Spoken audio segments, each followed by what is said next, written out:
தமிழ்நாட்டின் வளர்ச்சி பயணத்தில் ஒருவரையும் பின்தங்க விட மாட்டோம். வெல்வோம் ஒன்றாக.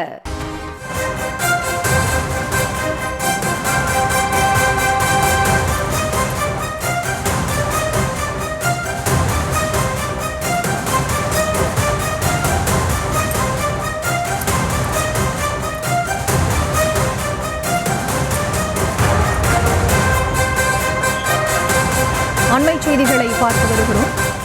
கூட்டணி மற்றும் தொகுதி பங்கீடு குறித்து நாளை காங்கிரஸ் தேசிய தலைமை ஆலோசிக்க முடிவெடுத்திருப்பதாக தகவல்கள் வெளியாக இருக்கின்றன. இது தொடர்பான விவரங்களுக்கு இணைகிறார் எமது செய்தியாளர் சுப்புராமன். அவரிடம் பேசலாம். வணக்கம் சுப்புராமன், இது தொடர்பான விவரங்கள்.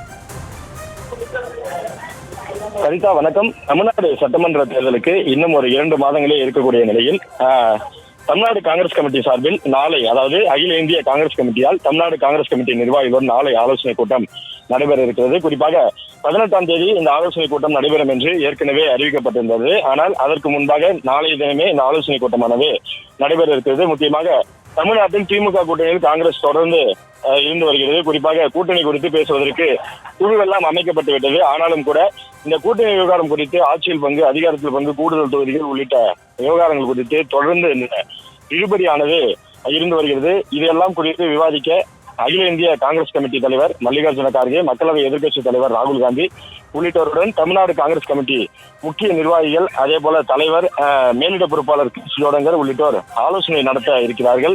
குறிப்பாக நாளைய தினம் இந்த ஆலோசனை கூட்டம் டெல்லியில் நடைபெற இருக்கிறது. இந்த ஆலோசனை கூட்டத்தில் தமிழ்நாட்டில் அந்த கூட்டணி விவகாரம் குறித்தும், அதே போல திமுக கூட்டணியில் நாம் தொடர்கிறோம், எத்தனை தொகுதிகள் நாம் பெற வேண்டும், எந்தெந்த தொகுதிகளில் நாம் பலமாக இருக்கிறோம், எந்த தொகுதிகள் நமக்கு சாதகமாக இருக்கும் உள்ளிட்ட விவகாரங்கள் குறித்து இந்த கூட்டத்தில் ஆலோசனை செய்யப்பட இருக்கிறது. இதில் முக்கியமான விஷயம் என்னவென்றால், விஜயுடன் கூட்டணி செல்ல வேண்டும் என்று காங்கிரஸ் உடைய 2ஆம் கட்ட தலைவர்கள் மறைமுகமாக பேசி வருகிறார்கள். இந்த விவகாரம் குறித்தும் நாளை ஆலோசனையானது நடைபெற இருக்கிறது.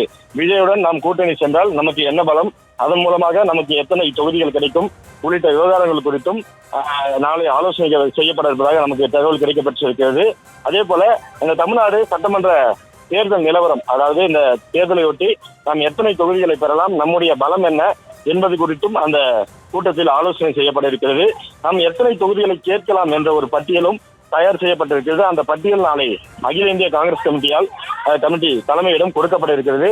அந்த பட்டியலில் குறிப்பாக 40 தொகுதிகள் வரை நாம் தமிழ்நாடு சட்டமன்ற தேர்தலில் திமுகவுடன் கேட்டு பெறலாம் என்று தமிழ்நாடு காங்கிரஸ் தரப்பில் முடிவு செய்திருப்பதாகவும், இது குறித்தும் தலைமையிடம் அந்த விருப்பத்தை தெரிவிக்க இருப்பதாகவும் தகவல் சொல்லப்படுகிறது. அதே போல இந்த ஆட்சியில் பங்கு, அதிகாரத்தில் பங்கு, கூடுதல் தொகுதிகள், இந்த 3 விவகாரம் குறித்து தான் நாளை முக்கிய ஆலோசனையானது நடைபெற இருப்பதாக நமக்கு தகவல் கிடைக்கப்பட்டிருக்கிறது. குறிப்பாக ஆட்சியில் எங்களுக்கு கண்டிப்பாக கண்டிப்பாக வேண்டும் என்று அவர்கள் கூறி வருகிறார்கள். ஆனால் திமுகவோ எங்களுக்கு ஆட்சியில் நாங்கள் பங்கெல்லாம் கொடுக்க முடியாது, ஆட்சியில் இதுவரை யாருக்கும் பங்கு கொடுத்ததில்லை என்று அவர்கள் கூறி வருகிறார்கள்.